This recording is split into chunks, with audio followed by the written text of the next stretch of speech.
So ways of getting that pulsation going. One technique among many is to play the contents of one hand in both hands. Like try to play the left hand as it's written and have the right hand reproduce the left hand notes maybe 2 octaves higher.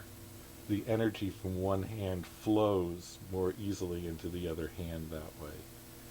He might find it easier to do that with the right hand. Play the melody in the right hand and have the left hand play the same melody, but try it 2 octaves lower than written in the left hand, and make sure that the sound occupies both octaves.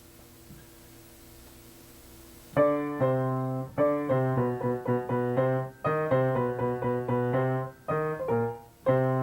it a little slower so you can appreciate that it's sounding in the bass. Good. Now play the same 2 measures the way Schubert's got them written, but in your hallucinatory mind, still hear it sounding down here in the bass, that melody.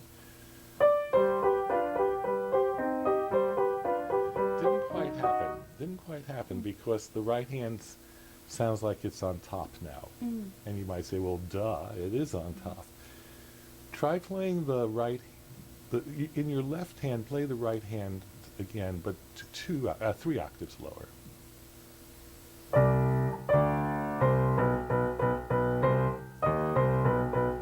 Good.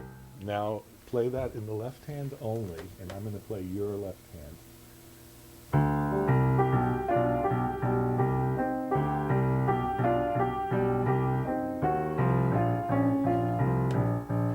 See if you can hear it as if the right hand were on top rather than on bottom. Better.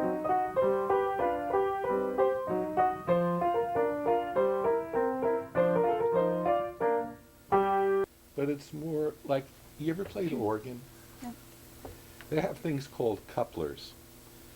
Like you pull out a certain stop and you say get a flute sound. If you play middle C, it'll give you a middle C sound coming out of an organ pipe that sounds flute-like. But if you hit this 4-foot coupler, then instead of hearing just middle C, now you're hearing middle C and automatically the C above it also at the same time. You're only playing the middle C with your hands, but you're getting 2 different pitches out for the price of 1.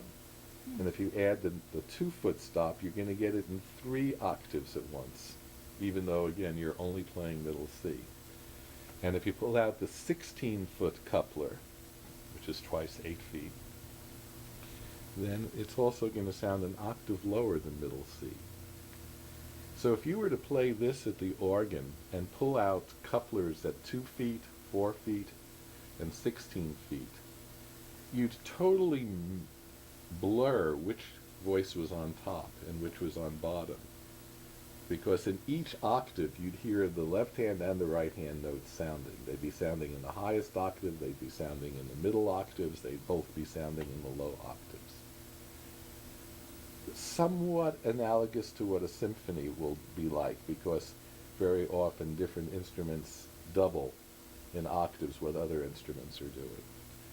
So rather than thinking that this hand is on the bottom, this hand is on top, we've made it more like this. They're interlaced with each other. And that creates a certain melisma of sound that is greater than the sum of just the left hand and the right hand if you play them normally. But it's in the imagination, which is a difficult thing to work with. But what we can do, let me get back to the other piano for a second. Here's what it sounds like if I play the left hand higher than the right hand. And would you play both things normally? Okay.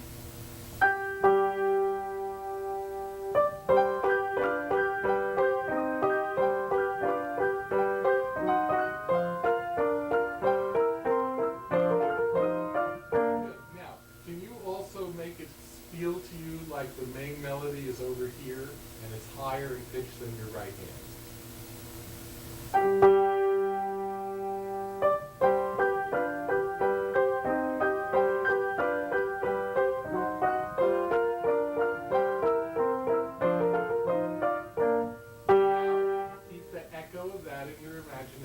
play it by yourself. Yes.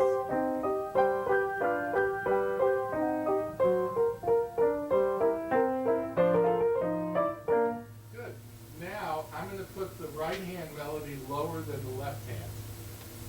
So you play what's written again, and I'm going to do here.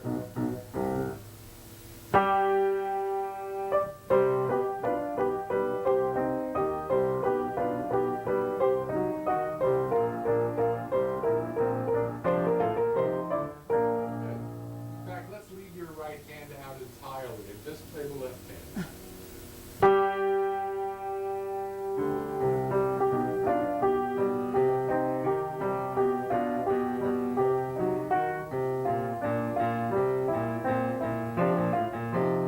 Now, be conscious that what your left hand is doing now is the top voice.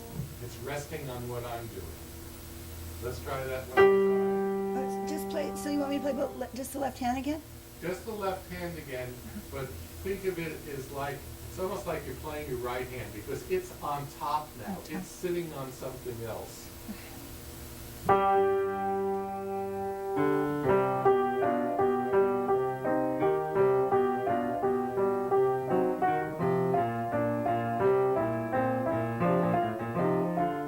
Good. One more time. Keep your left hand down just a little bit so that it really, so everything is balanced vertically. But it's balancing on my note, not your notes. So here's.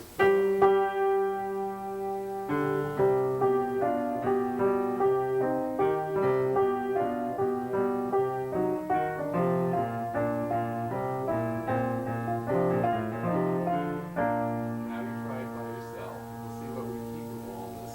With both hands? Yeah.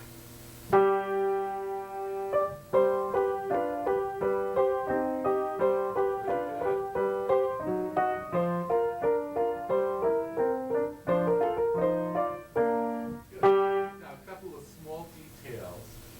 In measure 1, 2, 3, 4, 5, 6, when you have the octave and then you have a 3-note chord, that 3-note chord is having trouble materializing sound-wise. And then when you do this, at the end of the phrase on the second line, Uh-huh. you're not connecting these notes the way you connect these. I mean, or Yeah. you change your way Because they're farther apart. in. Yeah. Okay. So what I'd like you to do this time is I'll play the whole thing, and while your left hand starts each measure with a G, when you play G, G,